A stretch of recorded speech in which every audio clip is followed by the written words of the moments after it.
नमस्कार, स्वागत है आपका एफएम न्यूज देख रहे हैं आप और मैं हूं आपके साथ लता। बुलेटिन की शुरुआत करेंगे इस वक्त की बड़ी खबर के साथ, जहां चंपावत उपचुनाव मतगणना को लेकर प्रशासन एक्टिव है, सख्ती के साथ। आपको बताएं कि चेकिंग की जा रही है और 3 लेयर्स में सुरक्षा व्यवस्था को चाक चौबंद किया गया है। पहले राउंड में सीएम धामी को 3600 वोट से ज्यादा बढ़त मिली है। तो बड़ी खबर आपको बता रहे हैं, जहां चंपावत उपचुनाव की काउंटिंग शुरू हो चुकी है। सुबह 8 बजे से चंपावत में काउंटिंग शुरू हो गई है। मतगणना के लिए 12 टेबल लगाए गए हैं। आपको बता दें कि 13 राउंड में ये मतगणना पूरी कर ली जाएगी। चंपावत उपचुनाव में इस बार 64% मतदान हुआ है और मुख्यमंत्री पुष्कर सिंह धामी और कांग्रेस प्रत्याशी निर्मला घेतोड़ी के बीच ये सीधा मुकाबला है। हालांकि शाम तक पूरी जो तस्वीर है वो साफ हो जाएगी कि आज मुख्यमंत्री की कुर्सी बचेगी या फिर सीएम धामी मुख्यमंत्री के पद पर बरकरार रहेंगे। तो बड़ी खबर आपको बता रहे हैं, आज सुबह से ही चंपावत में जो उपचुनाव हुआ था उसकी मतगणना को लेकर हालांकि प्रशासन एक्टिव है, सख्ती के साथ चेकिंग की जा रही है और 3 लेयर में सुरक्षा व्यवस्था को बनाया गया है।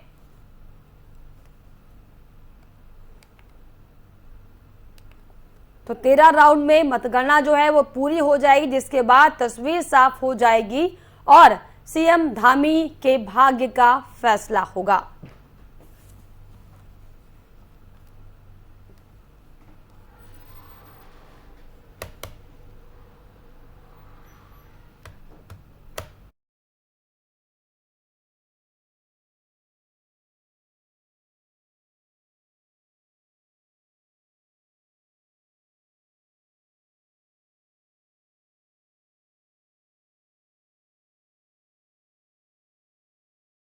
चंपावत उपचुनाव को लेकर आपको बताएं, जो चुनाव किया गया था, मतदान किया गया था, उसकी मतगणना आज सुबह 8 बजे से हालांकि शुरू हो चुकी है।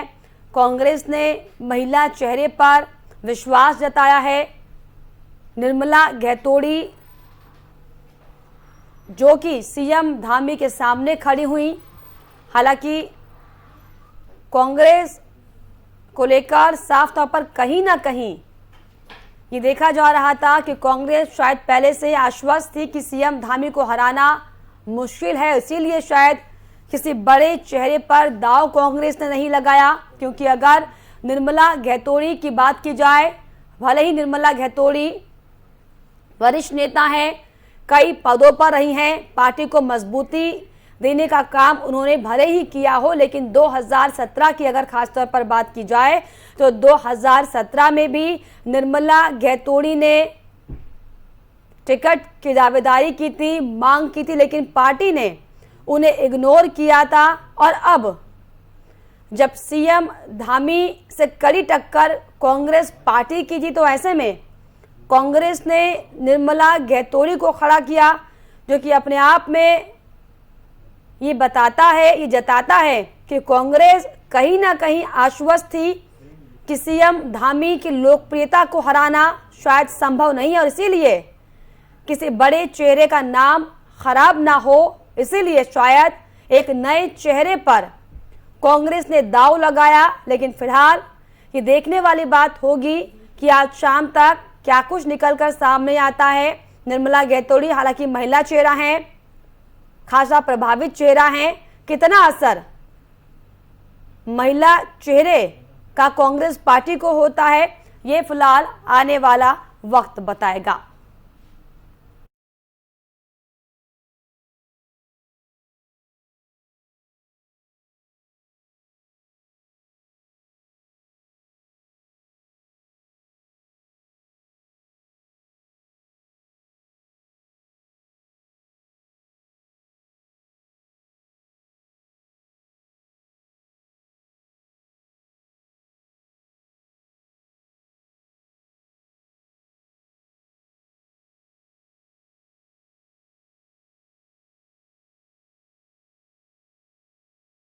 चंपावत उपचुनाव की काउंटिंग जो है वो जारी है।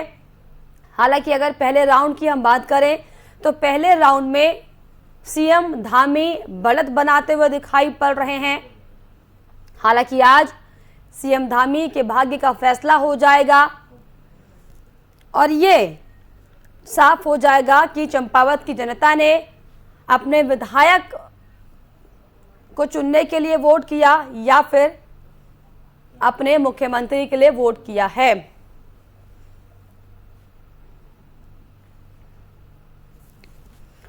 तो चंपावत उपचुनाव को लेकर सभी की निगाहें हालांकि बताएं कि इस पर टिकी हुई है, क्योंकि सीएम धामी की साख यहां पर लगी हुई है। हालांकि इसके पहले खटीमा सीट से उन्होंने चुनाव लड़ा था, लेकिन अपने गृह क्षेत्र में हार जाने के बाद चंपावत से उपचुनाव अब कराया जा रहा है।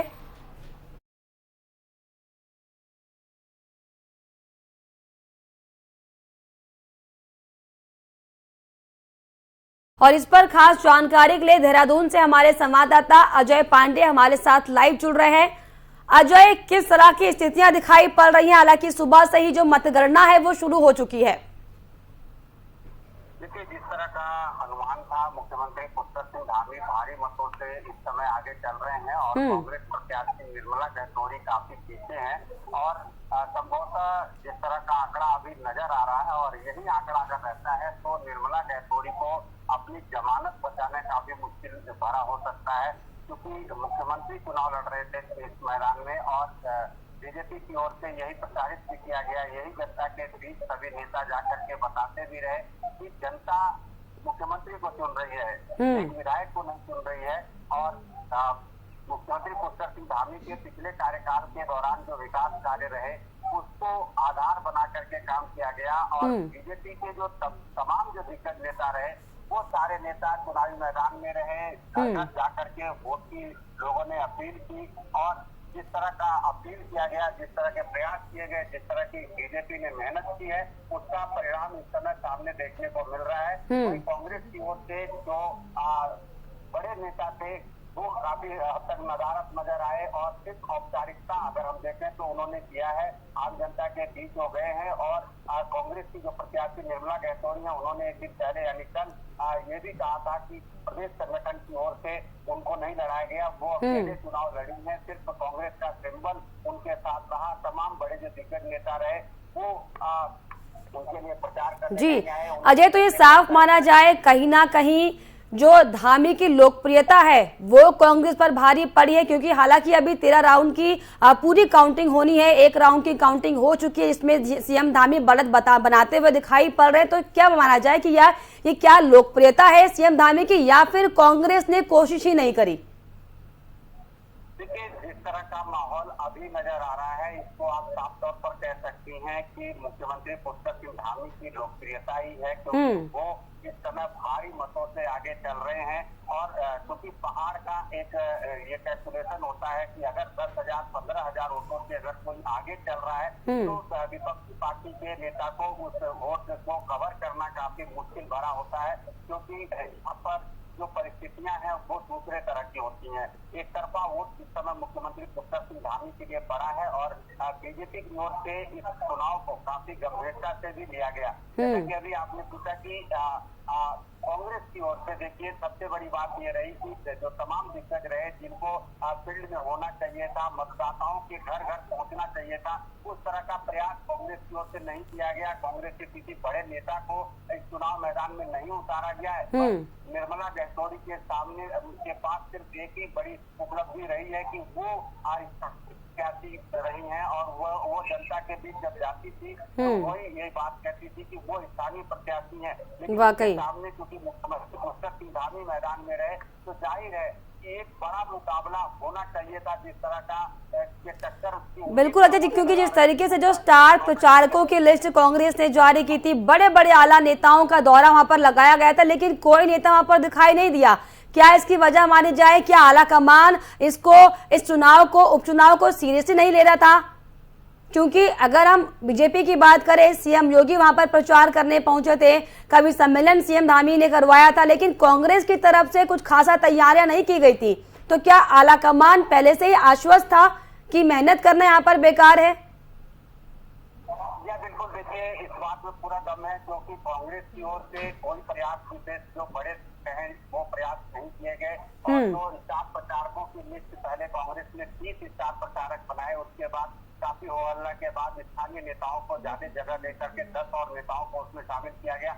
40 स्टार प्रचारक कांग्रेस ने इस चुनावी मैदान में उतारने की रणनीति बनाई थी, लेकिन कोई बड़ा नेता यानी कि केंद्रीय स्तर का कोई नेता यहाँ चुनाव प्रचार करने नहीं आया और स्थानीय स्तर के जो तमाम जो नेता रहे वो भी चुनाव प्रचार करने के लिए नहीं आए। उन्होंने सिर्फ एक खानापूर्ति की, केवल एक औपचारिकता पूरा किया और एक तरह से चुनाव मैदान में कांग्रेस ने पहले ही अपने हथियार डाल दिए थे और एक प्रत्याशी जो दमदार प्रत्याशी चुनाव मैदान में उतारना चाहिए था वो प्रत्याशी कांग्रेस ने नहीं उतारा। निर्मला गहतोड़ी के पास कोई बड़ी उपलब्धि नहीं थी, एक बार वो दर्जा राज्य मंत्री जरूर रही हैं, लेकिन उनके पास और कुछ बताने के लिए, कुछ कहने के लिए नहीं था।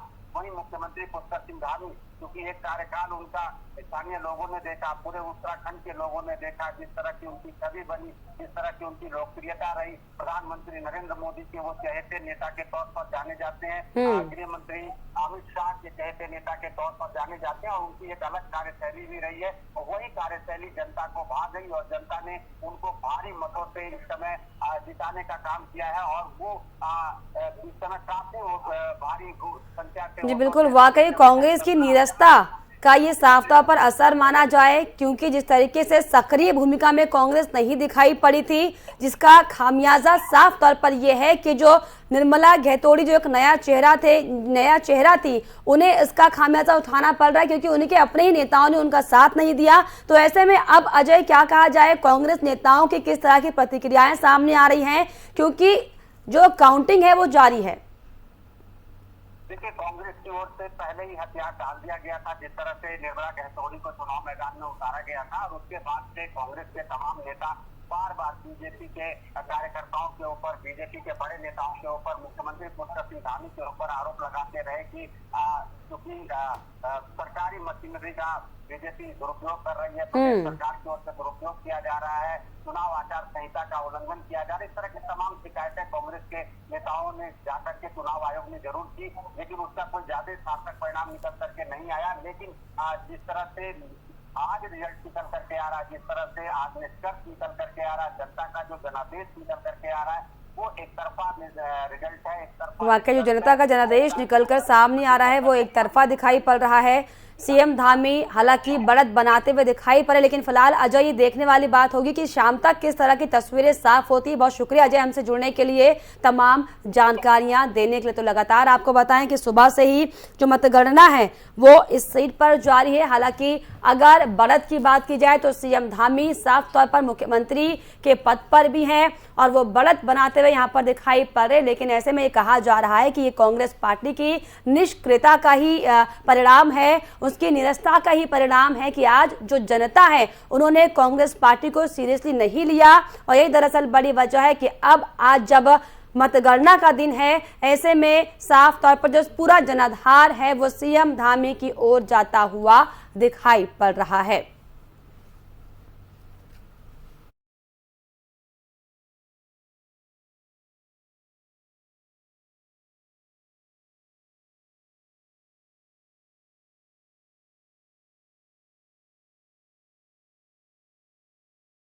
चलिए आगे बढ़ेंगे। लगातार दूसरी बार जीत दर्ज करने के बाद से ही योगी 2.0 सरकार एक्शन मोड में है।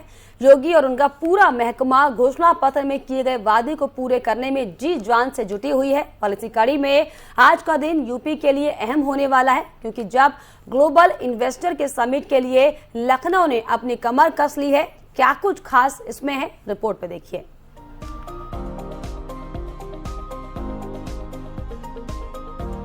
उत्तर प्रदेश विधानसभा में भारी जीत के बाद योगी सरकार यूपी को बड़ी सौगात देने जा रहे हैं।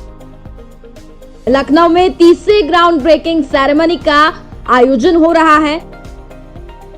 सेरेमनी में 1000 से ज्यादा कंपनियां शामिल होने जा रही हैं। ग्राउंड ब्रेकिंग सेरेमनी शुरुआत 2018 से हुई। 29 जुलाई 2018 को पहले ग्राउंड ब्रेकिंग सेरेमनी का आयोजन हुआ। पीएम मोदी ने अध्यक्षता की। यूपी में 61,800 करोड़ से अधिक का निवेश हुआ और 81 परियोजनाओं की शुरुआत की गई। दूसरे ग्राउंड ब्रेकिंग सेरेमनी की शुरुआत भी पीएम मोदी की अध्यक्षता में 28 जुलाई 2019 को शुरू हुई। दूसरे सेरेमनी 67,000 करोड़ से अधिक का निवेश हुआ और 290 परियोजनाओं की शुरुआत की गई। अब तीसरे ग्राउंड ब्रेकिंग सेरेमनी का आगाज हो रहा है। सेरेमनी में 80,000 करोड़ से अधिक निवेश की उम्मीद है। वहीं 1400 से अधिक परियोजनाओं के शुरुआत की संभावना भी जताई जा रही है। Hiranandani group, Adani enterprises, Sify technology, NTT global और एसटीटी ग्लोबल गौतम बुद्ध नगर नोएडा में 19,700 करोड़ रुपए की लागत से डेटा सेंटर स्थापित करने जा रहा है। Microsoft India, AB Mauri, SLMG, beverages, ACC limited और पेटीएम जैसी कई कंपनियां निवेश भी करने जा रही हैं। सेरेमनी में प्रदर्शनी में कंपनियों के मॉड्यूल के साथ ही कुछ स्टार्टअप कंपनियां के मॉड्यूल भी लगाए जाएंगे। थर्ड ग्राउंड ब्रेकिंग सेरेमनी का आगाज आगामी 3 जून से होने जा रहा है। राजधानी लखनऊ को दुल्हन की तरह सजाया गया है। लगभग 1400 से ज्यादा कंपनियां हिस्सा लेंगी। लगभग 80,000 करोड़ का इन्वेस्टमेंट होने जा रहा है। आपको बताते चले, आने वाले मेहमान यहीं से आने शुरू हो गए हैं। आज से कल तक में सभी मेहमान जो उद्योगपति हिस्सा लेंगे, लखनऊ पहुंचना शुरू हो गया है। प्रधानमंत्री नरेंद्र मोदी इसकी अध्यक्षता करेंगे। उनकी अगुवाई में थर्ड ग्राउंड ब्रेकिंग सेरेमनी का आयोजन हो रहा है। पूरा प्रशासनिक अमला आओ भगत में जुटा हुआ है। एयरपोर्ट पर यहाँ पर मेहमानों के स्वागत में तरह तरह के कार्यक्रम आयोजित किए जा रहे हैं। अब देखने वाली बात यह है कि इस आयोजन के बाद कितना इन्वेस्टमेंट उत्तर प्रदेश में होता है, कितना लाभ उत्तर प्रदेश को होने जा रहा है। एफएम न्यूज से नीरज श्रीवास्तव, लखनऊ।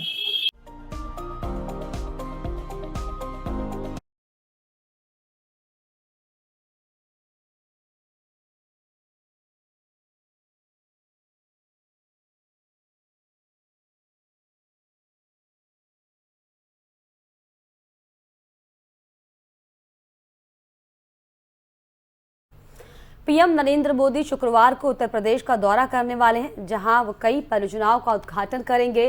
प्रधानमंत्री कार्यालय ने बताया कि सुबह करीब 11 बजे प्रधानमंत्री इंदिरा गांधी प्रतिष्ठान लखनऊ पहुंचेंगे, जहां वे यूपी इन्वेस्टर्स समिट के ग्राउंड ब्रेकिंग सेरेमनी में शामिल होंगे। दोपहर करीब 1:45 पर आपको बताएं कि प्रधानमंत्री कानपुर के परौख गांव पहुंचेंगे, जहां पर वो राष्ट्रपति रामनाथ कोविंद के साथ पथरी माता मंदिर जाएंगे। इसके बाद करीब दोपहर 2 बजे के आसपास वो डॉक्टर BR अंबेडकर भवन जाएंगे, जिसके बाद करीब 2:15 बजे आपको बताएं कि मिलन केंद्र का दौरा वो करेंगे। वहीं राष्ट्रपति रामनाथ कोविंद 3 से 6 जून 2022 तक उत्तर प्रदेश का दौरा करेंगे। राष्ट्रपति सचिवालय ने गुरुवार को इसकी जानकारी दी है। और आपको ये भी बताएं कि आज राष्ट्रपति कानपुर देहात में अपने पैतृक गांव परौख का दौरा करने वाले हैं, जहां पर वो एक जनसभा को भी संबोधित करेंगे।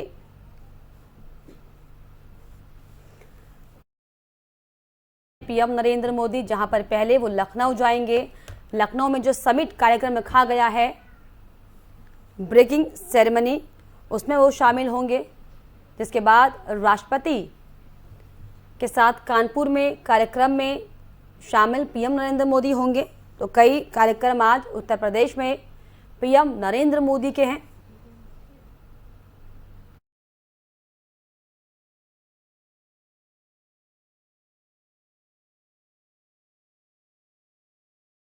और इस पर खास जानकारी के लिए हमारे संवाददाता नितिन अवस्थी हमारे साथ जुड़ गए। नितिन, आज पीएम नरेंद्र मोदी उत्तर प्रदेश आने वाले हैं, जहां पर सेरेमनी कार्यक्रम के अलावा कानपुर भी वो जाने वाले हैं। क्या कुछ पूरा अपडेट, क्या कुछ पूरा कार्यक्रम उनका?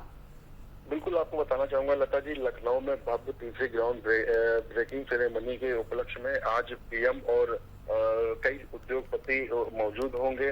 और इस बीच उत्तर प्रदेश में 80,000 करोड़ के निवेश का लक्ष्य लेकर राज्य सरकार आज तीसरा ग्राउंड ब्रेकिंग सेरेमनी आयोजित कर रही है।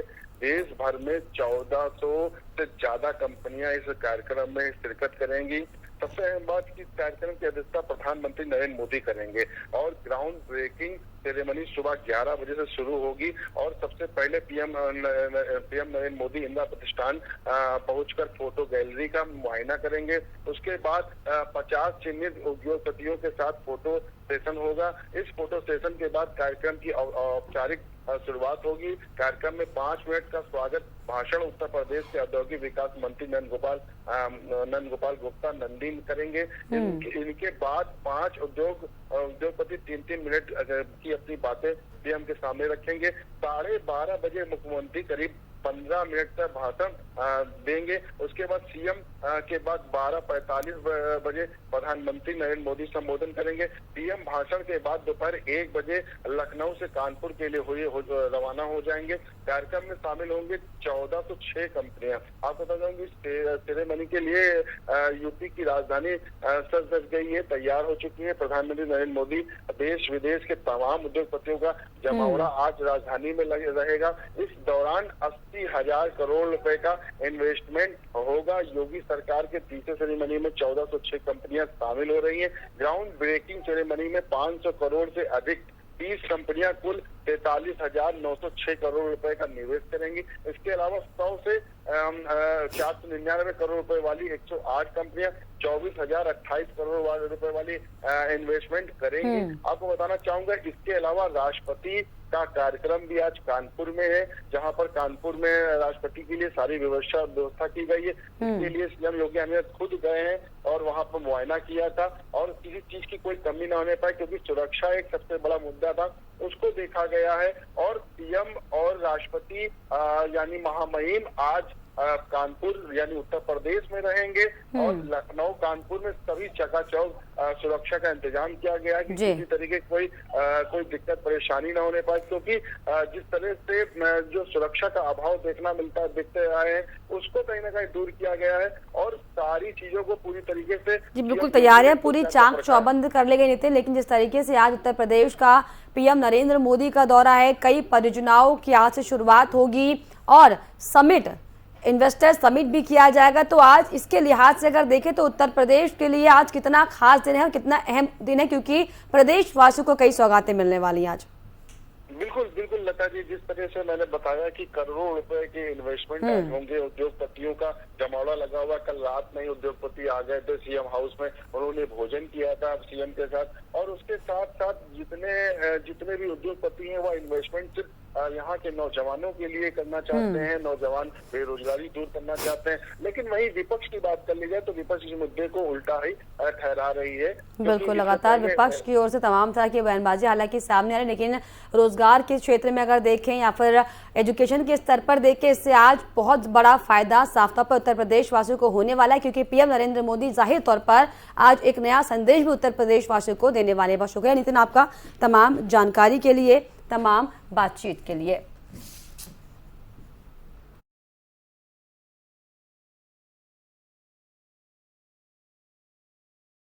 और इसी के साथ इस बुलेटिन में फिलहाल इतना ही। देश और दुनिया की तमाम खबरों के लिए आप देखते रहिए एफएम न्यूज। नमस्कार।